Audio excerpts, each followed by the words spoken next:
Aujourd'hui, la visibilité se trouve dans les réseaux sociaux plus que n'importe quel média classique.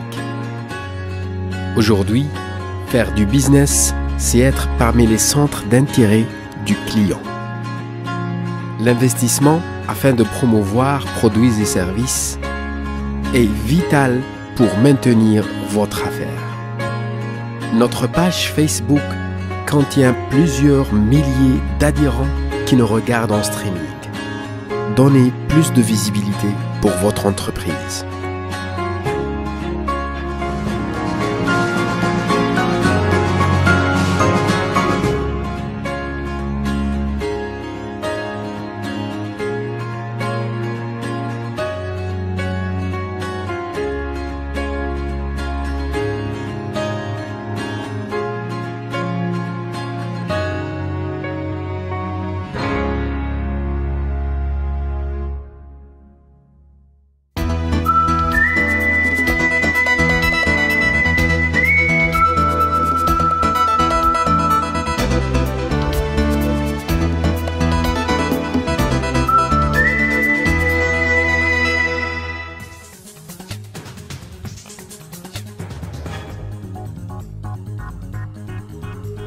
L'Index.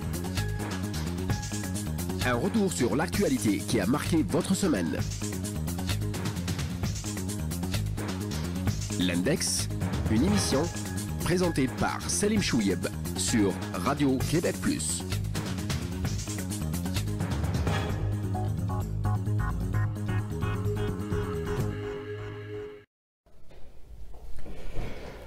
Mesdames et messieurs, bonsoir et bienvenue à l'Index. Voici cette première émission du mois de novembre, déjà au mois de novembre, donc on se prépare déjà cette année, à quitter cette année, à dire bye bye à cette année 2018. Année 2018 qui a été marquée par beaucoup d'événements politiques majeurs et qui ont, il faut le dire, marqué ce début de siècle.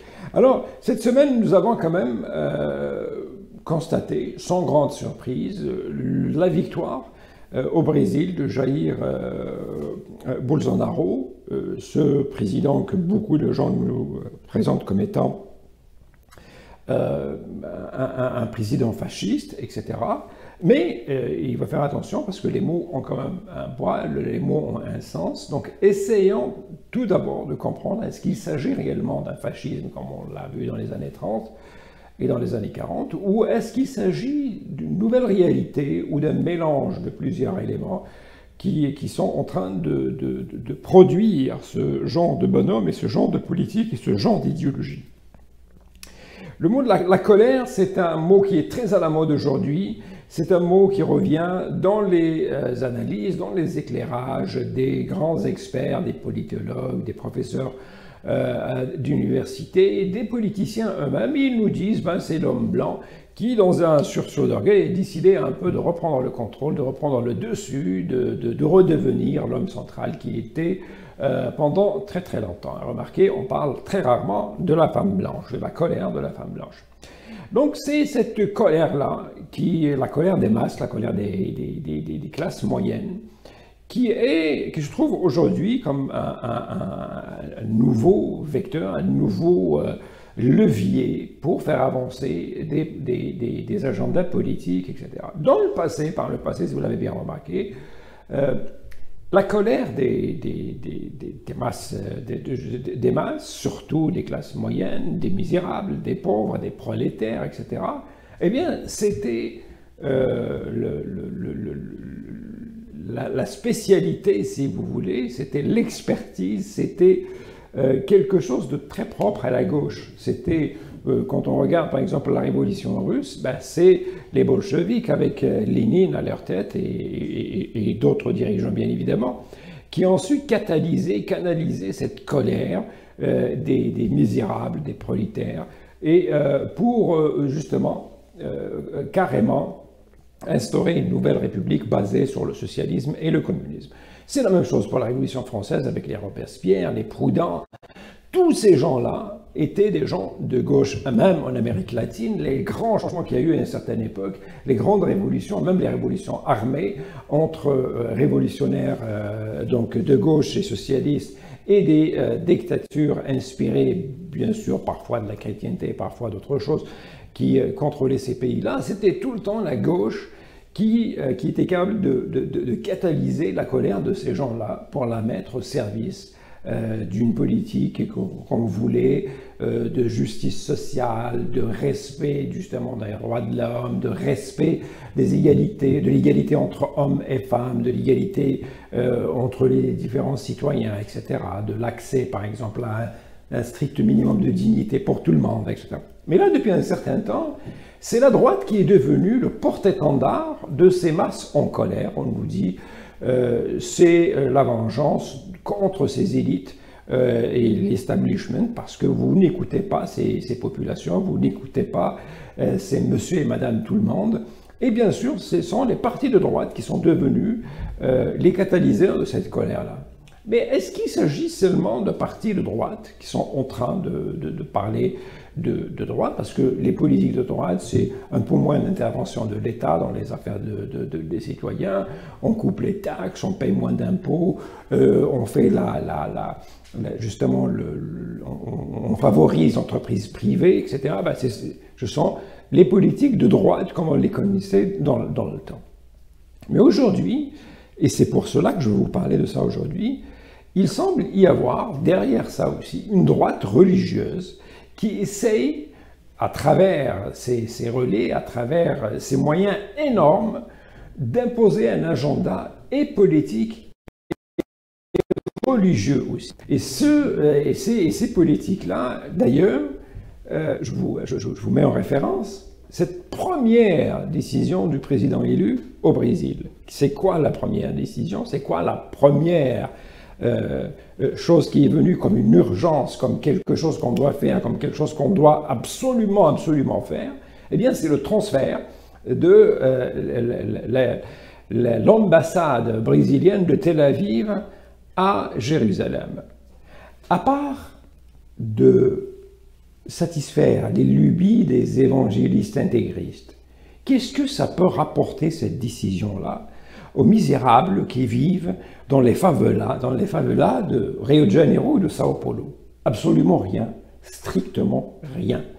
Parce que, justement, ça, la droite religieuse, elle le sait, parce que la droite religieuse, elle a aussi un agenda caché qu'elle n'étale pas, qu'on ne peut pas retrouver tout le temps dans les programmes et les promesses électorales de ces partis-là.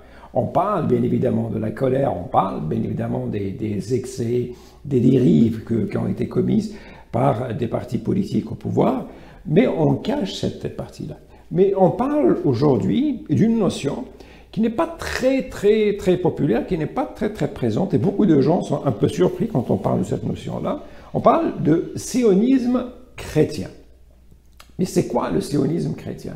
Le sionisme chrétien, beaucoup de gens pensent que c'est des gens qui voudraient comme envoyer des chrétiens en Israël ou occuper Israël, etc. Eh bien non, le sionisme chrétien, c'est une notion, c'est une idéologie, c'est une position politique où les gens, donc des chrétiens, surtout des évangélistes, à cause de la valeur prophétique de la création, si vous voulez, de l'État d'Israël, eh bien, on veut envoyer le plus de juifs possible vers l'État d'Israël, parce que, dans l'Apocalypse, quand la fin du monde arrivera, eh bien, parmi les signes précurseurs, avec le retour du Christ, parmi les signes précurseurs, c'est la création de l'État d'Israël, c'est le rassemblement des Juifs dans un endroit bien précis.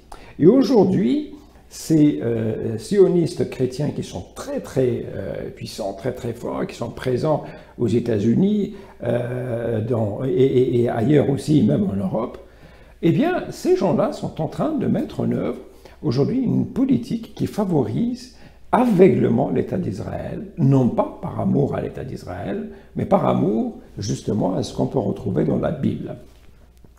Et on va commencer surtout avec, et vous allez voir comment cette droite religieuse a une relation symbiotique avec Israël. C'est une relation où on peut toujours voir que les choses qui intéressent ces gens-là, ce n'est pas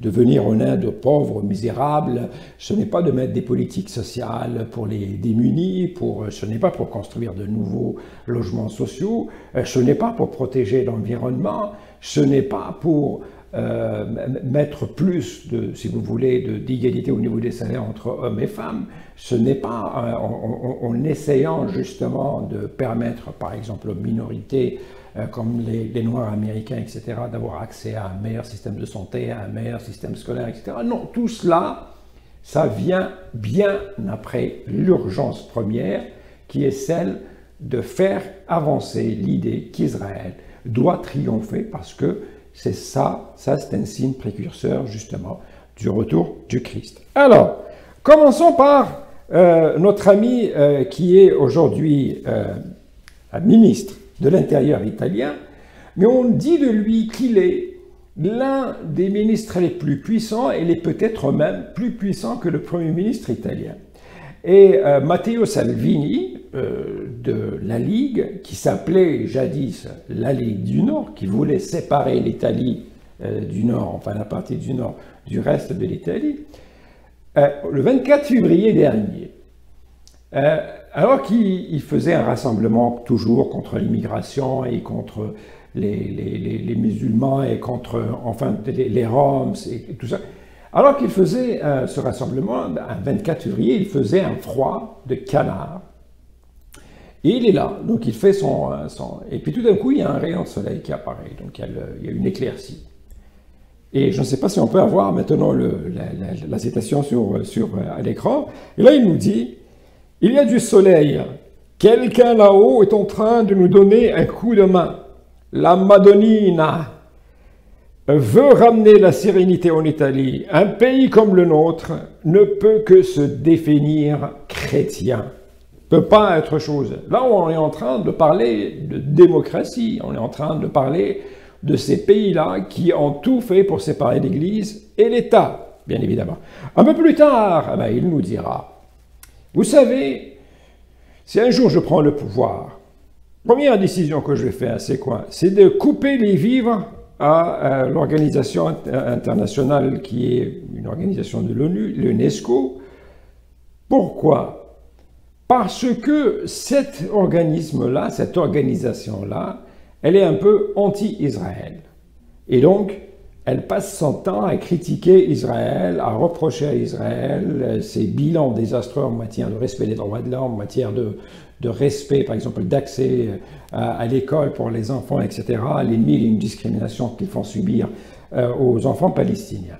Et il nous dit, toujours ce grand Matteo Salvini, « Moi, je suis un ami et un frère d'Israël. » Et ça, c'est un ministre de l'Intérieur, il n'est pas encore un ministre, Premier ministre.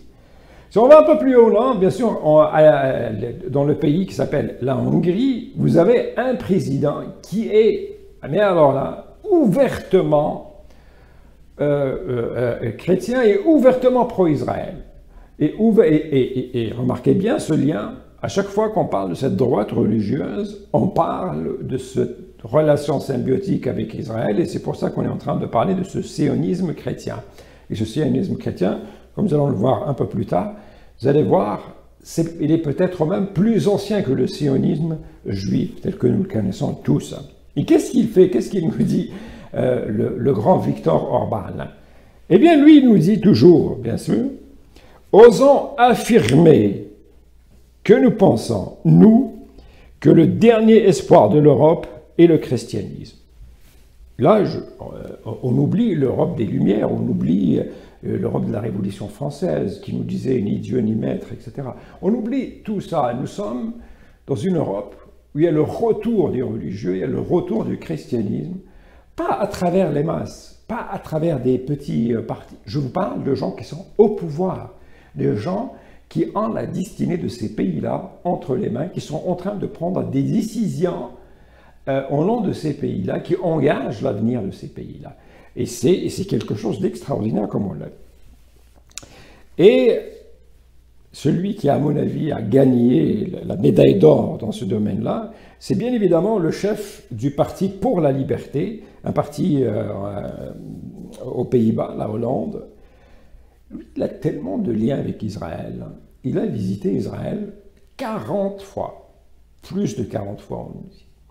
Il a tellement de liens étroits avec Israël que même les services de renseignement hollandais se sont intéressés à son cas. Ils ont essayé de comprendre est-ce qu'il n'avait pas plus d'allégeance à Israël qu'à la Hollande, pour vous dire un peu où est-ce qu'il est. Il y a eu une décision, une fois à l'ONU, alors qu'Obama était président des États-Unis, et c'était une décision de l'Assemblée générale contre ce qu'on appelle les colonies qu'Israël était en train de construire un peu partout. Et cette résolution-là a condamné Israël, et à ce moment-là, les États-Unis, exceptionnellement, n'ont pas usé de leur veto pour bloquer la résolution. Ils ont voté, donc ils se sont abstenus. Et ça fait tellement mal à notre Geert Wilders, parce que c'est comme ça qu'il s'appelle ce monsieur. Et là, il écrit lui aussi sur Twitter, parce que Obama a trahi Israël. Mon conseil à mes amis israéliens, ignorez l'ONU et continuez à construire de plus en plus de localités juives. Parce que, pour lui, du moment qu'Israël va ramener tous les juifs du monde, parce qu'il faut attendre que tous ces juifs se rassemblent dans un territoire qui s'appelle Israël, et ça serait un signe précurseur du retour du Christ. Et bien évidemment, quand le Christ va revenir, tous ces juifs-là qu'on a rassemblés en Israël, il va falloir qu'ils se convertissent au christianisme. Parce que c'est ça ce qui est écrit comme prophétie dans la Bible. Ils vont se convertir. Et je peux miser peut-être même un 50 sous, qu'il y a toujours des gens qui essayent de faire avancer la volonté de Dieu plus que Dieu lui-même. Et donc ces gens-là, ils seront certainement convertis de force, parce qu'il faut faire hâter quand même le retour du Christ. Pourquoi on parle de sionisme chrétien? Eh bien, il y a même eu un congrès des sionistes chrétiens. Ce congrès-là a eu lieu, je vais vous dire, c'était en 1985. Et ce congrès-là a eu lieu à Bâle, dans les mêmes locaux où il y a eu le congrès qui signifie le début, justement, du sionisme juif, qui a été initié par Theodor Herzl. C'était à Bâle un siècle plus tôt. Et c'est en 1980, donc 85, qu'on a eu ce congrès des sionistes chrétiens, 22 associations qui venaient de 22 pays différents. Et vous allez être surpris, parmi les recommandations du congrès à la fin, le troisième point est essentiel. Je vous commence par les deux premiers d'abord. Le premier, il dit non à l'antisémitisme, ce qui est très très bien, et appelle aux chrétiens à reconnaître l'alliance éternelle de Dieu avec son peuple et sa terre. Le deuxième, et c'est là où ça commence un peu à se corser, appelle aux juifs à reconnaître l'aspect prophétique de la création de leur État, et non leur propre force, et encouragement à l'Aléa avec le soutien des chrétiens. L'Aléa, c'est un peu l'immigration que font les Juifs vers Israël. C'est le retour vers la terre promise. L'Aléa, c'est un peu le retour d'un exil. Donc on retourne dans ce pays-là. Et d'ailleurs, il y a beaucoup d'associations américaines.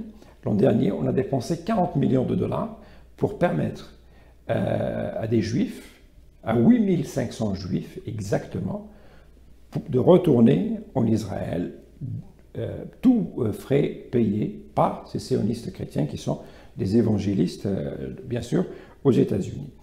Et le troisième point de ces recommandations-là, qui est très très clair, et c'est là qui définit un peu, qui explique un peu les positions très pro-Israël de tous ces partis politiques-là qui s'inspirent de la droite religieuse. Ce troisième point, il dit « Appelle aux nations à rétablir leur ambassade à Jérusalem en reconnaissance que c'est la ville éternelle donnée par Dieu aux Juifs et reconnaître la Judée et la Samarie comme appartenant à cette terre biblique. On ne peut plus clair. Ceci est quelque chose qui a été dit lors d'un congrès des sionistes chrétiens, congrès qui s'est tenu à Bâle en 1985.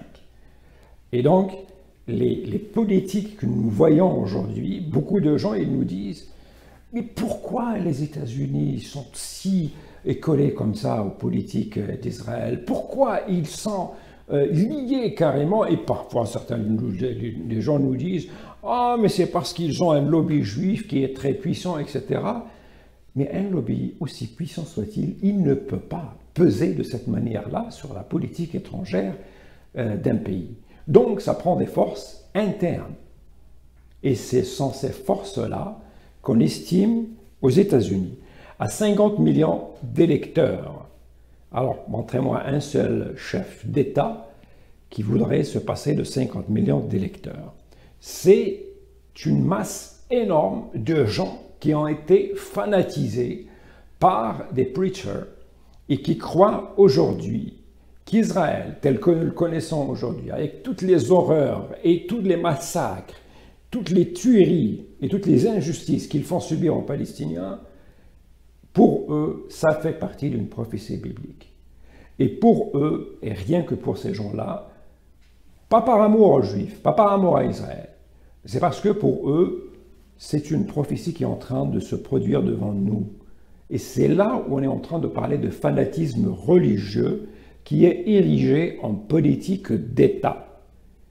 Et c'est là où il est extrêmement difficile, justement, de séparer le religieux de l'État, alors que ces derniers temps, tous les débats sont devenus, se portent un peu sur un fétichisme. On nous dit, vous savez, pour séparer la religion de l'Église de l'État, attaquons-nous aux signes religieux. Oui, on peut facilement se débarrasser des signes religieux. Mais est-ce qu'on peut se débarrasser de ce fanatisme qui est en train d'imbiber toutes les décisions politiques et les idéologies qui sont en train de contrôler le monde aujourd'hui? Eh bien, non. Et je vous disais tout à l'heure que certains disaient, que certains analystes, que le sionisme chrétien a précédé le sionisme juif. Eh bien, même la déclaration de Balfour, quand ils ont décidé de donner la Palestine comme terre, comme pays pour tous les Juifs du monde, ça a été fait par des gens qui ont été endoctrinés aussi par un mouvement religieux à une certaine époque et qui, lui aussi, voyait en la création d'un État pour les Juifs un signe précurseur du retour du Christ. Et même les Juifs eux-mêmes, parce que je peux vous le dire que les Juifs, les orthodoxes, ils ne croient pas à l'existence d'Israël, parce que les Juifs orthodoxes, eux, croient dans leur croyance religieuse que pour eux, tous les Juifs, c'est un peuple qui a été créé pour adorer Dieu, et que ce sont le jour où Dieu décidera de les rassembler, il le fera, mais ce n'est pas à eux de le faire. Et il y a beaucoup d'Israéliens, beaucoup de Juifs, aujourd'hui, orthodoxes, qui s'opposent à l'État d'Israël, qui ne croient pas à la légitimité de l'État d'Israël. Pour eux, l'État d'Israël est la création politique d'une manipulation politique du judaïsme. Et ces gens-là, qui croyaient bien sûr que pour eux, le judaïsme ou le juif n'a été créé que pour adorer son Dieu, ils ont été trahis par ces gens-là. Et les premiers qui ont commencé à parler d'un État d'Israël et d'un État pour les Juifs, exclusivement pour les Juifs, une terre promise pour les Juifs, c'est quand ils ont vu justement ces sionistes chrétiens commencer à parler de ces choses-là. Et ça a donné un peu l'idée, dont à Theodor Herzl, qui a par la suite développé cette idée d'un pays, d'une patrie pour tous les Juifs du monde, et qui aujourd'hui, comme vous le voyez, tout le monde se prosterne devant Israël. Je vous rappelle qu'ici au Canada, par exemple, l'ancien Premier ministre Stephen Harper, le chef du Parti conservateur, il y a même des Israéliens qui disait que ce monsieur-là est plus proche d'Israël que certains Israéliens eux-mêmes. Il était au service d'Israël de manière aveugle et il n'a jamais émis la moindre critique à l'endroit d'Israël. Alors que pendant son temps, parce que quand même il a eu un règne assez long, il y a eu énormément de bavures et de décisions injustes qui ont été prises par Israël contre les Palestiniens. Il n'a jamais levé le petit doigt. Et lui aussi, il fait partie de ces évangélistes qui sont en train de contrôler justement la politique américaine aujourd'hui. Et c'est ça qui explique qu'un Donald Trump, qui est très lié aujourd'hui à Israël, même si lui, à une certaine époque, était carrément un démocrate et votait démocrate, mais lui aussi, il a compris le poids de ces gens-là. Et c'est pour cela aussi que quand il y a eu le conflit économique et commercial entre la Chine et les États-Unis, les Chinois avaient décidé de boycotter certains produits. Ils ont choisi des États où Donald Trump avait beaucoup de supporters, où il y avait des républicains qui avaient gagné. Et on espérait, avec cette décision-là, faire changer d'avis à ces électeurs-là, les faire basculer dans l'autre camp. Et ce qu'on a remarqué, c'est que ces gens-là ont refusé de changer de camp, ils ont refusé de céder, parce que pour eux, ce qu'ils font pour Donald Trump, ça relève carrément d'une mission religieuse, c'est-à-dire continuer à se battre pour cet idéal qui est justement ce sionisme chrétien. Sur ce, j'espère qu'on a eu au moins éveillé un peu de curiosité chez vous pour aller chercher plus d'informations sur ce sujet. Je vous donne rendez-vous à la semaine prochaine. Et d'ici là, comme on le dit toujours, gardons le sourire. Bonsoir.